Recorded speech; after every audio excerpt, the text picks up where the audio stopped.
Salut tout le monde, j'espère que vous allez bien. Alors aujourd'hui, nouvelle vidéo pour parler bien évidemment de la finale de la Ligue des Champions. On y est les amis, donc finale historique pour le PSG face au Bayern Munich. On espère tous que le PSG va faire le boulot bien évidemment. Alors on va commencer par parler un petit peu des compos. Donc au niveau du Bayern, bien évidemment, il ne devrait pas y avoir de changement. Ça devrait être le même 11. Il y a une incertitude autour de Boateng qui était sorti à la mi-temps, donc en demi contre Lyon. Donc voilà, il y a une petite incertitude, ça sera peut-être sous le, mais a priori, ça devrait quand même être Boateng, hein, de ce qui se dit, il devrait être aligné quand même dans ce 11. Au niveau de la compo du PSG, il y a bien sûr aussi quelques incertitudes. On pense à Keylor Navas, voilà, qui était absent lors des demi-finales face à Leipzig, remplacé par Rico. Là, a priori, il devrait être titulaire, mais il y a toujours un léger doute. Mais normalement, il devrait être titulaire, et ça serait forcément préférable qu'il le soit pour cette finale, parce qu'on sait tout ce qu'il apporte, la sérénité. Voilà, c'est vraiment un gardien très très sûr qui a fait énormément de bien au PSG depuis son arrivée. Et il y a aussi la question qui peut se poser au milieu de terrain avec Marco Verratti qui était rentré, je crois, dans les 10 dernières minutes à peu près lors de la demi-finale face à Leipzig. Voilà, est-ce que tu alignes Verratti en sachant qu'il est peut-être pas forcément à 100%, ou alors est-ce que tu gardes ce milieu à 3 avec Marquinhos, Paredes et Herrera qui avait plutôt bien fonctionné. Voilà, donc tu as cette option. Voilà, on sait que Verratti peut être précieux justement au milieu de terrain parce qu'il panique pas avec le ballon. Donc voilà, tu peux le trouver rapidement et lui, il peut te relancer le jeu proprement et pourquoi pas trouver les attaquants dans le dos. Donc on sait que le Bayern joue assez haut. Ça peut être très très important à Verratti. Mais aussi, hein, tu peux le faire rentrer pour les 30 dernières minutes par exemple. Ça peut être aussi une option. Et on aura bien sûr Di Maria, Neymar et Mbappé en attaque et donc toujours Icardi sur le banc. Alors, on s'attend bien évidemment à un match extrêmement ouvert avec beaucoup de buts. Voilà, parce qu'on le sait, hein, le Bayern, c'est une équipe qui joue très très haut et donc qui peut concéder des occasions. Voilà, notamment dans le dos, on l'a vu contre le Barça, on l'a encore vu contre Lyon, même s'ils n'ont pas concédé de but contre Lyon. Mais Lyon a eu 3-4 grosses occasions. Malheureusement, ils n'ont pas su convertir ces occasions franches. Du coup, on sait que le PSG risque de trouver des espaces dans le dos parce que c'est un risque qu'ils prennent le Bayern. Et ça a été encore confirmé par leur entraîneur. Il a dit on va pas jouer spécialement plus bas. Alors après, il y a peut-être un petit peu de bluff dans tout ça, mais il le dit, c'est notre jeu. On a gagné, on a invaincu depuis un moment comme ça, en jouant très haut, en prenant des risques. Voilà, c'est notre style de jeu et on ne changera pas. Alors il y aura peut-être quelques petits ajustements. Ils vont peut-être jouer légèrement plus bas ou voilà, ils vont revoir certaines choses.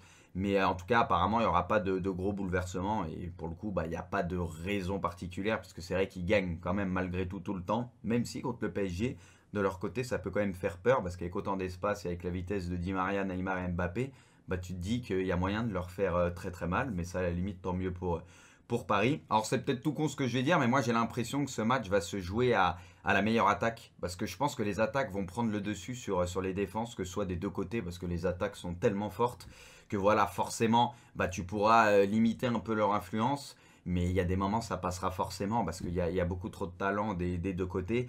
Les défenseurs pourront faire leur boulot et par moments ils le feront peut-être bien, mais il y a des moments ils seront dépassés parce que voilà, c'est beaucoup trop fort au niveau des attaquants. Le seul petit bémol que je peux mettre au niveau du PSG sur ces derniers matchs en tout cas, c'est l'efficacité.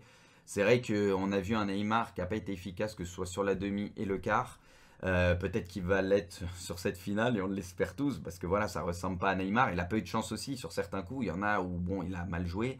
Il y en a où il a vraiment pas eu de chance. On va pas se mentir. Donc voilà, j'espère que la réussite va être de son côté pour cette finale. Et de l'autre côté, bah, on a un Bayern qui est quand même très efficace. On le sait. Hein, voilà, t'en colles pas 8 au Barça, c'était pas efficace. Et contre Lyon, finalement.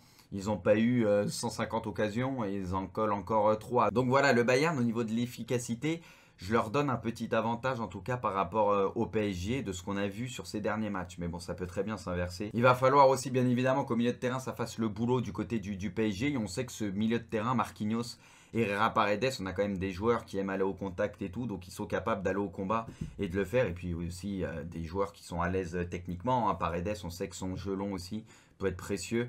Une nouvelle fois contre le Bayern dans le dos de la défense. Alors peut-être que ce sera Verratti aligné, hein, et ça sera aussi une très bonne chose parce que Verratti, voilà, il est remplaçable, on sait tout ce qu'il est capable de faire. Donc peu importe qui ça va être, mais voilà, en tout cas, il faudra que le milieu de terrain du PSG soit très solide parce que s'ils se font dominer au milieu de terrain et qu'ils ont du mal à ressortir les ballons et qu'ils sont gênés par le pressing, bah là ça va se compliquer sérieusement parce que c'est là que le Bayern est très dangereux. Donc c'est pour ça qu'il faudra être très bon et très solide au niveau du milieu de terrain. Alors on a dit que les attaquants allaient sûrement prendre le dessus sur les défenses des deux côtés, ce qui semble assez logique.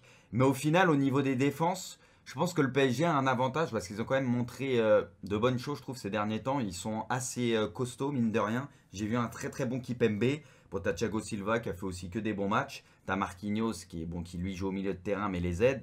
Voilà, t'as Kehrer qui offensivement, bien sûr, c'est pas flamboyant, on le sait, hein, qualité de centre, etc. C'est vraiment pas fou. Mais défensivement, il est capable de se mettre aussi au niveau parce qu'on sait qu'il aime le duel, etc. T'as Bernat qui nous fait toujours du Bernat, on le sait, lui, on peut toujours compter sur lui. Et du côté du Bayern, bah, c'est ce qu'on voit depuis quelques temps. On a vraiment une équipe qui joue très très haut, qui a du mal à s'aligner. Voilà, et donc il y a beaucoup de failles dans le dos de la défense, il y a beaucoup de possibilités, et on le sent qu'au niveau du placement, bah, c'est pas vraiment ça, quoi. Donc il y aura forcément des très très bons coups à jouer du côté du PSG en profitant de la vitesse d'Mbappé, Neymar et Di Maria encore une fois. Et donc ça peut être aussi la faiblesse, et c'est ce qui peut faire très très mal au Bayern. Je pense pas que la défense du PSG peut sombrer, ça je le pense pas, parce que voilà, ils ont montré de bonnes choses.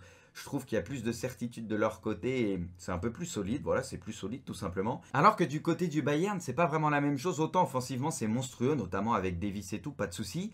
Mais je trouve que défensivement, au niveau du placement, Davis par exemple, c'est pas incroyable. Et c'est la même chose pour moi pour Alaba et Boateng. On l'a vu des fois au niveau de l'alignement, bah, c'était catastrophique. Alors peut-être qu'ils vont réussir à gommer un petit peu ça pour la finale, mais de ce qu'on a vu contre le Barça et contre Lyon, bah forcément s'ils font les mêmes erreurs, bah ils peuvent prendre très cher, on le sait tous.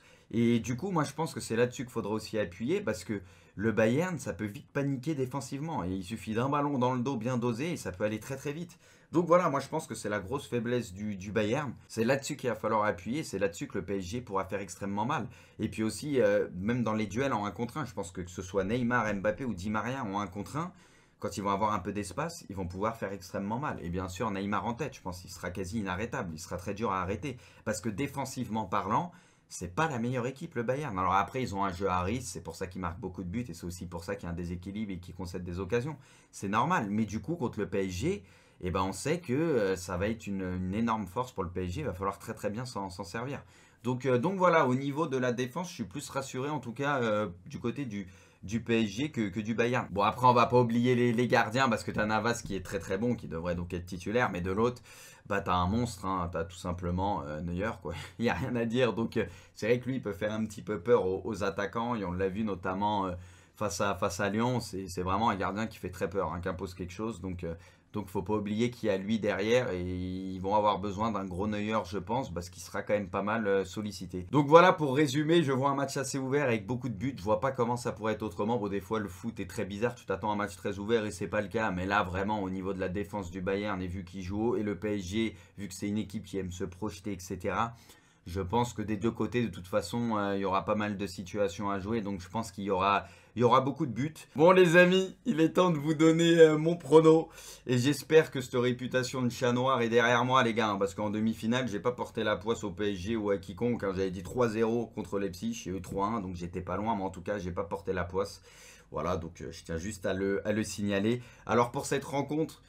J'ai eu du mal à me décider, hein. Pour vous dire la vérité, c'est quasi pour moi du 50-50. C'est très très très très dur de se décider sur cette rencontre. Il peut se passer tellement de choses, voilà, on en a parlé dans cette vidéo.